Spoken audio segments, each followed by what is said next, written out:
Hello, this is the trade site stocks and futures market preview for Tuesday, July 30th, 2019, as we wrap up the month of July. It's a good day for us in stocks and futures. We had some nice futures winners early, a couple stock winners. It wasn't super exciting. We didn't have 8 trades or 10 trades trigger like we'd like to have, but it is what it is. Here's a look at the ES front month futures contract. This is the daily chart of the broad market futures form. Still banging against that risk line. We've been right up against it for a while. When you look at the cash index, you'll see things a little differently. So let's go through the daily charts and we'll talk about where we're at. Crude oil up 34 cents to 57.21. Gold up $3.20 to 1423.70. The S&P cash loses $4.89. Now look at this. The cash index, way more specific about that risk line. That's the high from Friday, the high today, and we closed down a bit. So we're not getting through it. NASDAQ 100 down 27.87. Off the highs last Friday was a new closing high on the NASDAQ. The stocks up $4.16. Biotech's up $3.15. So these were all really minor for the day. Russell 2000 down 9.94. The VIX gained 67 cents back to 1267.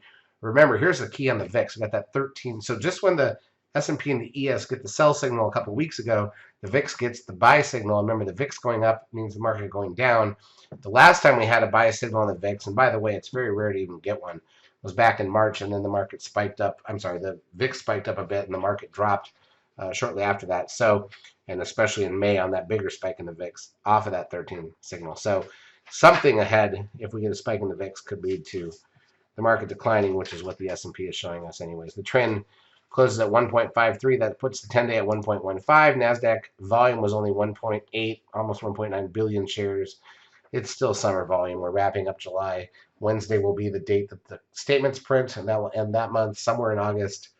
We'll usually get an upward move, and then things will start to pick up in September. Advanced decline ratio on the NASDAQ was very negative, negative 675. It's in the bottom 20 percentile of days for the advanced decline ratio. But on the New York, it was plus 55, so a few more stocks up than down. Google loses $3.38 after the big up day on Friday on earnings. Apple up $1.94, and guess what? That puts a 13 sell signal in place. Seeker sell signal on Apple on the daily chart, so be aware of that.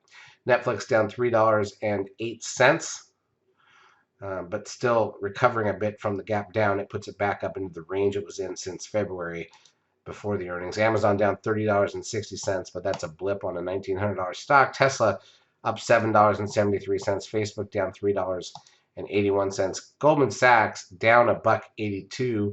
TLT, the 20-year bond ETF, up 4 cents. The Dow was up 28. All right, in terms of intraday action, let's take a look. So basically opened flat, shot down lower for about 40 minutes. That was the range of the day. Recovered back to the VWAP midpoint over the next hour, and then dead flat in a 4-point ES range for the last 5 hours of the day. That's what we call untradeable, but we made some good money early. NASDAQ side, pretty much the same thing. Flat opening, shot down lower for 40 or so minutes, almost filled the gap that we left behind the other day, and then drifted back up, and that was it. So most of the action was early, and that's fine.